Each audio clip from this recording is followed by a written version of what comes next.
then, guys, another comment on X. Kate, memories of Denis Law at Torino. There's a recent passing of Denis Law. Dan's written a piece on that. It's a feature piece, wonderful piece, Dan. Well done on that one. Guys, that legacy that he's left, obviously at Manchester United, but he did have that season in Turin. Dan, take us through. He did. One of the great Denis Law's career is a career of sliding doors moment. He famously came through at Huddersfield under Bill Shankly, and Bill Shankly wanted to take him to Liverpool, and Liverpool could not afford him, so, he obviously became a Man United legend, but he could have been playing for Liverpool. And then at Torino, he moved over and he scored 10 goals in 27 games, which may not seem too impressive, but when you consider the level of Serie A back then, how hard it was to for strikers to actually put the ball in the back of the net, Law famously said that he was getting riled up and being kicked and, thrown to the ground every second week. And it was signed along with Joe Baker, who came from Hibernian in Scotland, and it was sort of one of the trailblazers. I think that would be fair to say one of the trailblazers in terms of British players going over to Italy. And he scored, as I said, 10 goals in 27 games. He won the Serie A Foreign Player of the Year that season, but is best remembered for a horrible car crash he was involved in with Baker. The details are somewhat sketchy, but I think it's fair to say that he had both indulged in some nightlife in Turin. As you do. Law's brother was there visiting him, and Joe Baker had just purchased an Alfa Romeo Giulietta on the very same day, and he decided to take it for a spin and take Law and his brother home. Now, they never made it home because clipped the curb on the way to Law's place, and the car sort of overturned and crashed against the monument in Turin, a monument to Giuseppe Garibaldi, the sort of founder of modern Italy. And Law and his brother escaped pretty much unscathed. Law had a minor scratch on his hand. They built them well back then. Well, yeah, but the thing is that Baker was in a coma, and when he woke up, he thought that Law and his brother had been killed. And Law hadn't been killed, he survived. But he decided he had enough of Italy and of Turin. So Matt Busby, who wanted to take him to United a couple of years earlier, came in with £110,000 offer for him. Massive money back then. Yeah, it works out to about £31 million these days. So you could say that it's probably worth a Romelu Lukaku. I'll just leave that out there. You can draw your own conclusions. The Scottish Romelu Lukaku of the 60s. Yes. Okay. And that would allow them to make a £5,000 profit on him.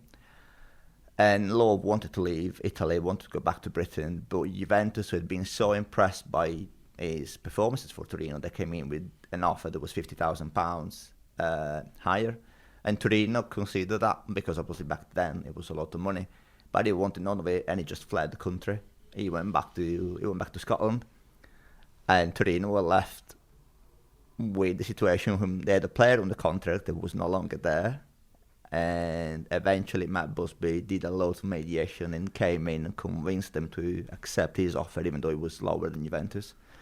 And the rest, as they say, is history, because he went on to United, scored 237 goals. Hat-tricks, there was a record there? 18 hat-tricks, which is still a club record. Only Bobby Charlton and Wayne Rooney have scored more goals than he has. And he won the Ballon d'Or in 1964, the first United player and the first Scottish player, the only Scottish player to ever win. So only 2 years after leaving. Yeah, and I think that Torino. is also, it's lost.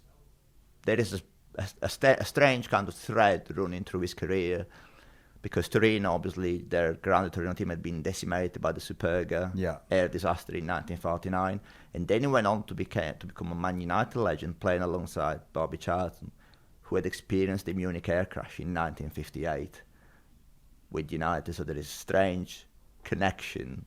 But I think that, going back to what I said at the top of the segment about his career being one of sliding doors, imagine that Juventus got him over the line. Juventus had won the league in 1961, but did not win the league until 1967. And the landscape of European football could have been incredibly different. We should mention there was a couple of Brits that won the Serie A in the early 60s, one at Inter, one at Milan. So was Jerry Hitchens. Jerry Hitchens, yeah. who then replaced Law at Torino. Yeah, well, there you go. And I think, obviously, John Charles was at Juve in the late 50s, early 60s, and he left the same summer as Law left. So obviously Juve had identified Law as a replacement for John Charles, who went back to, I think he went back to Leeds. Yeah. And summer 62. By the same token, everyone knows about Law going back to United and, you know, becoming European Footballer of the Year, winning the league twice, winning the FA Cup, winning the European Cup in 1968. But Joe Baker, his teammate who was involved in the same car crash, he went back to Britain as well, and he scored over 170 goals for Arsenal and Forest. And the ironic thing, and someone pointed out to me today, is that Forest playing what is called Garibaldi red, because history has it that the red shirts are the same shade of red as the shirts that the Garibaldi's troops, which were called the red shirts, wore during their campaign to unify Italy. And as someone put out to me on Twitter, it's somewhat ironic that someone who crashes into Garibaldi's monument then so playing for the team, playing Garibaldi. Do we have a drum roll effect here? I should mention, of course, full respect to Denis Law and his passing. Condolences go out to everyone around him, but you can't win games. You can't score goals without a good defender. And at that time in Torino, there was my namesake, Giorgio Ferini, playing at the back, one of the butchers, 7 times cap for Italy. We've got a Torino shirt just here in the studio, the Beretta one. It's a long time after Law's appearance there. But what year is that, Dan? That is 92-93 season. Okay, we've done our best to deck the place out. The team was, in full swing earlier on. Also, we have the Palermo one just behind Dan and Emmet. That is signed by Christopher Lund. There you go. So more interesting memorabilia. You should mention the Atalanta one as well. Yeah, we've been to Bergamo. We've got the Atalanta Campioni there. Emmet, don't bend over backwards for us, will you? That is the limited edition shirt from them winning their Europa League trophy last season, battering Bayer Leverkusen. That's the kind of thing they can do to you. So Conte's side doing well. Just back to Denis Law. Thanks for taking us through that, Dan. Well versed. Great article. You can see that on destinationcalcio.com.